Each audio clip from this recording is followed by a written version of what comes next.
Les vents vont forcir dans les prochains jours, fait que on a décidé de changer de plan. Puis on s'en va à un endroit qui s'appelle Hatchet Bay. C'est un trou à ouragan. Puis il y a une entrée qui fait seulement 75 pieds de largeur. En ce moment, on a des gros vents, puis on a chassé jusqu'à maintenant. Puis on est peut-être encore en train de rechasser en ce moment. Il y a de quoi qui brûle?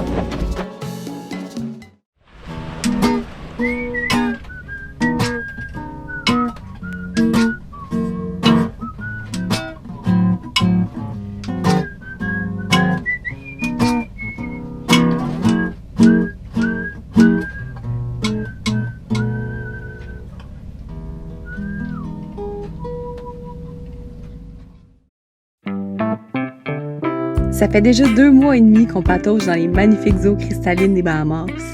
Puis comme à chaque fois qu'on voyage dans un pays étranger, il vient un moment où il faut qu'on parte. Sauf que dans notre cas, ça fait déjà un moment qu'on essaye de faire ça. Avec la saison des ouragans qui arrive, on souhaite aller cacher notre voilier en Amérique centrale. Sauf que ce qu'on s'est aperçu, c'est que la première partie du voyage est vraiment pas évidente, parce que 90% du temps, on a les vents dominants des alizés contre nous. On attend donc les fronts froids pour progresser vers les frontières du pays. Dans le dernier épisode, on croyait enfin pouvoir faire chemin vers le sud, mais une fois en mer, en réalisant qu'on devait faire du près serré pour poursuivre, on a changé drastiquement de plan puis on a rebroussé chemin vers le nord.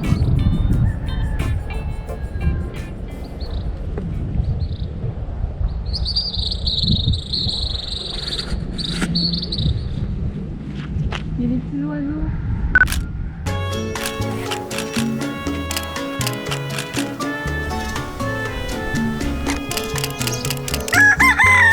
Ce qui nous amène en visite surprise dans l'archipel des Eleuthera et aujourd'hui, plus précisément, à Governor's Harbour, l'un des plus vieux villages des Bahamas.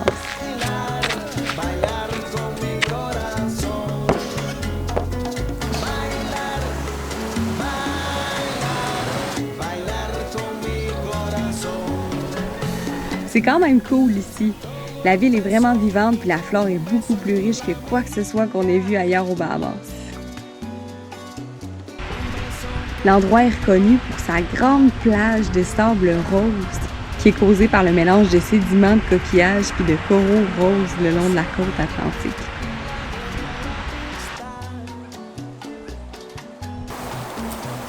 Hey boy! Je sais pas s'il a voulu faire ça pour me faire peur.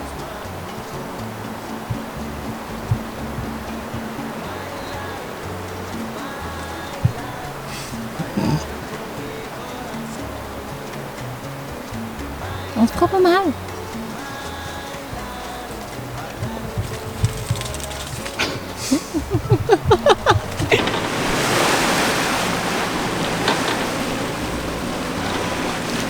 En ce moment, on arrive à un nouveau mouillage. On s'est déplacé de Governor Harbour parce que c'est un mouillage où le fond n'était pas nécessairement bon. Puis les vents vont forcir dans les prochains jours. Fait que on a décidé de changer de plan. Puis on s'en va à un endroit qui s'appelle Hatchet Bay. Puis c'est un petit peu plus au nord. Fait qu'on a fait 15 000 nautiques à moteur aujourd'hui.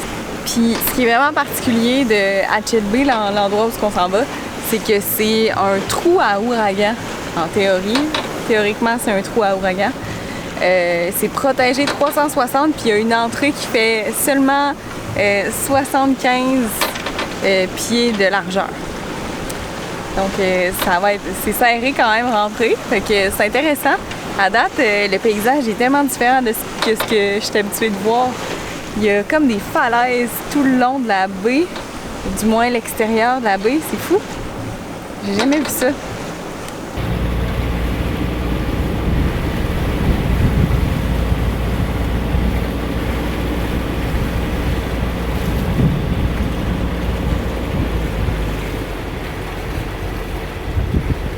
Aïe aïe. 10 sur 10, capitaine.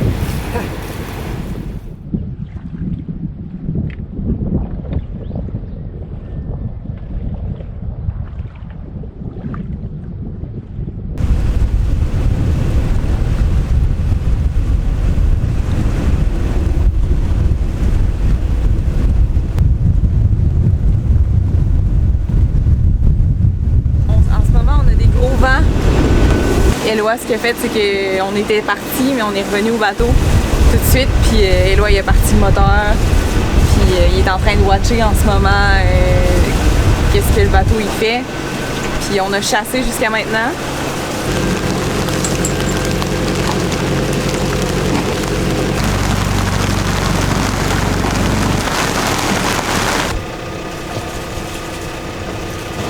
Fait que le vent il vient de se calmer.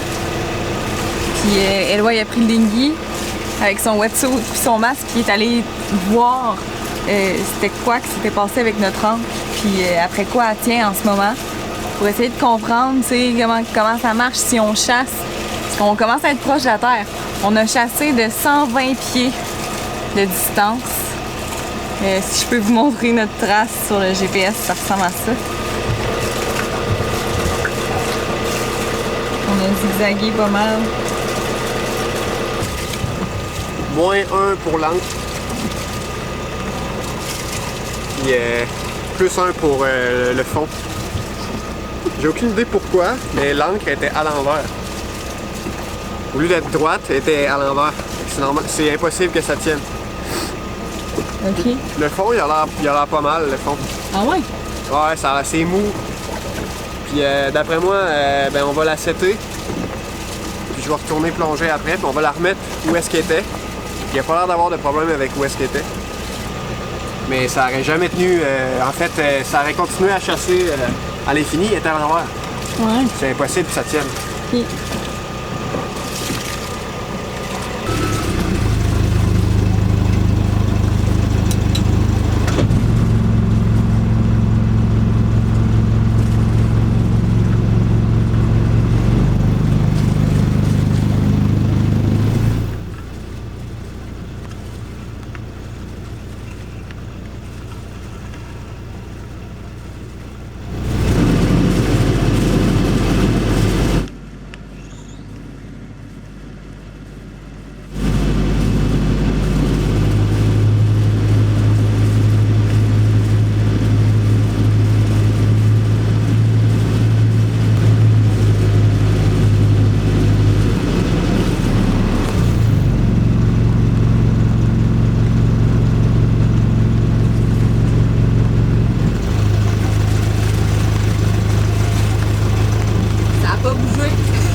On devrait être bien ancré là, vraiment. Parce que ça n'a pas bougé pas en tout. Ouais, je suis vraiment surpris que c'est la première fois, si on veut parler d'encre, nous on a toujours été fans des deltas. C'est ça qu'on a toujours eu, puis ça a toujours bien marché. Fait que c'est la seule raison pourquoi on est fan de ces encres-là. Puis en fait, ici, elle s'est setée à l'envers. Première fois que ça nous arrive. Et c'est ça qui a fait qu'on a chassé, naturellement. Parce que le principe de ces encres-là, c'est plus tu tires dessus, plus elles veulent s'enfoncer.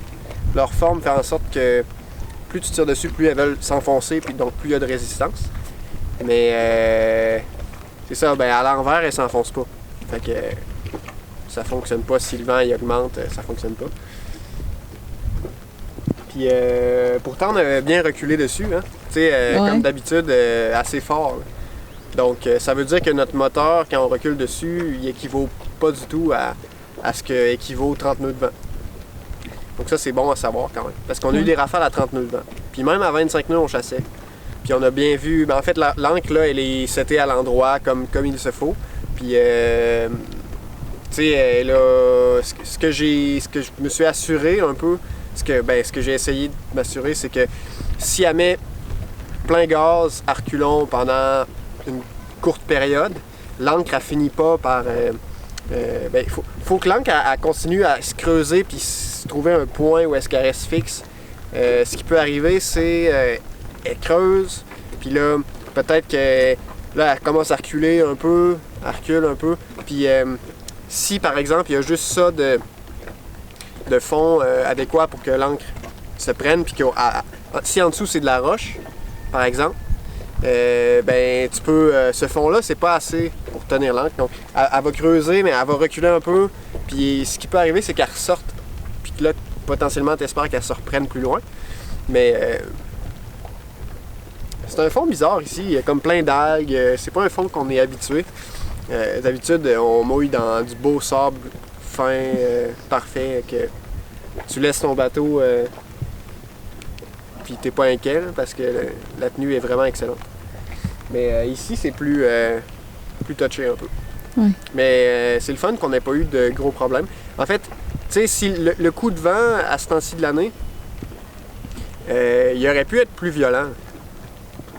Puis, tu sais, on a eu une rafale à 30 nœuds, je pense. Puis, en général, ça se tenait entre 20 et 25.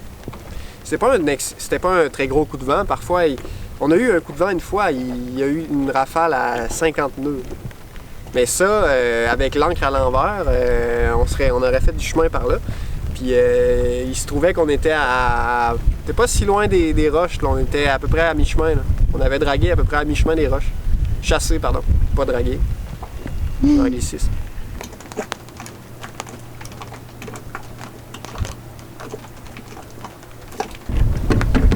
J'espère que la vue sera pas trop intense. Que le vent sera pas trop intense. Ouais.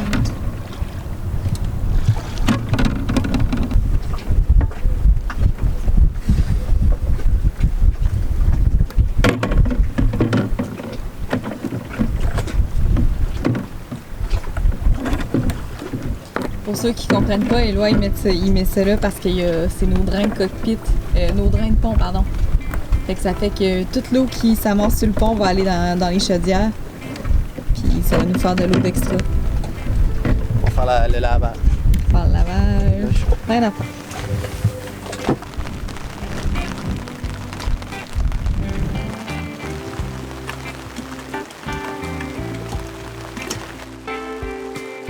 C'est fou ce que ça change quand on sait que notre ancre est bien pognée dans le fond.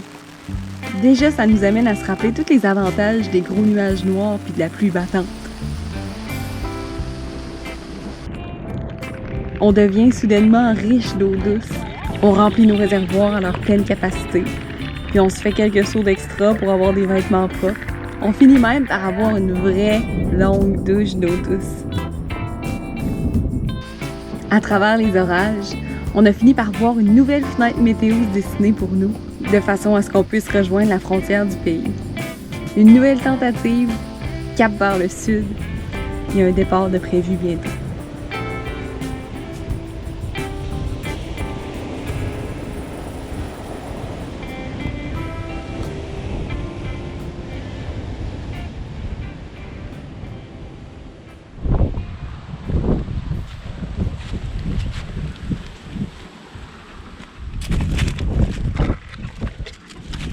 Hey!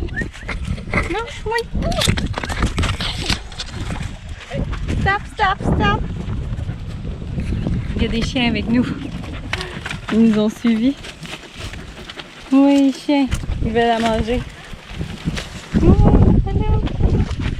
Mais ça, c'est un champ d'ananas. C'est tellement beau! C'est la première fois que je vois ça. Je trouve ça malade.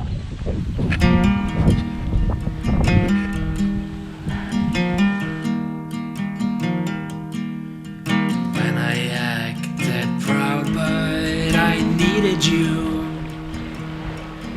You made a funny face and I turned red. Et c'est parti! Cap vers le sud! Every morning you call Je me suis tellement contente là, qu'on parte.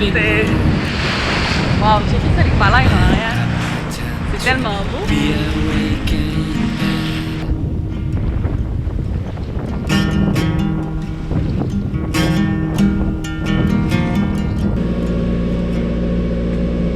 Oh gosh.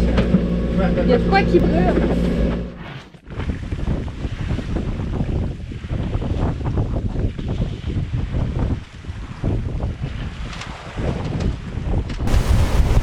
Fait qu'on est parti un matin de Hatchet Bay.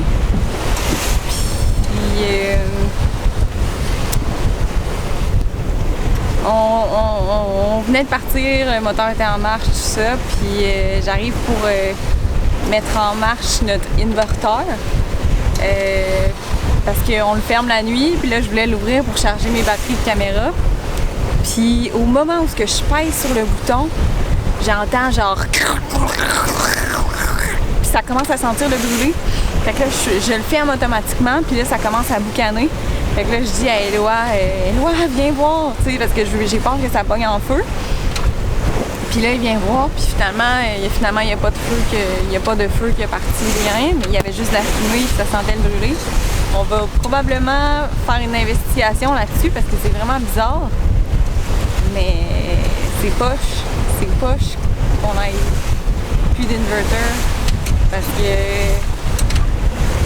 l'inverter, j'en ai besoin pour faire du montage, pour charger mes batteries de caméra. Si j'ai pas d'inverter, j'ai pas vraiment de vidéo.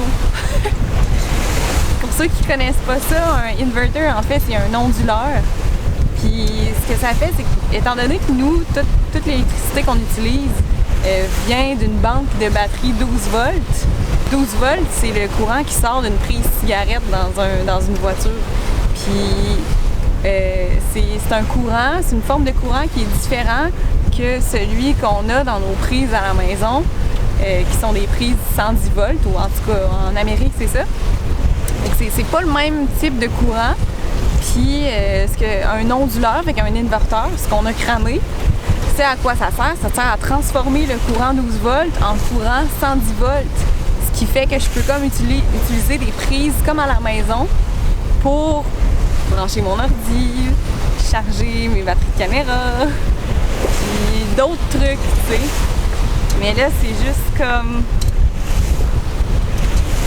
maudite merde. Puis, tu sais, je veux dire, on est dans un pays où trouver un inverter ici, c'est tough. Fait que... Caroline.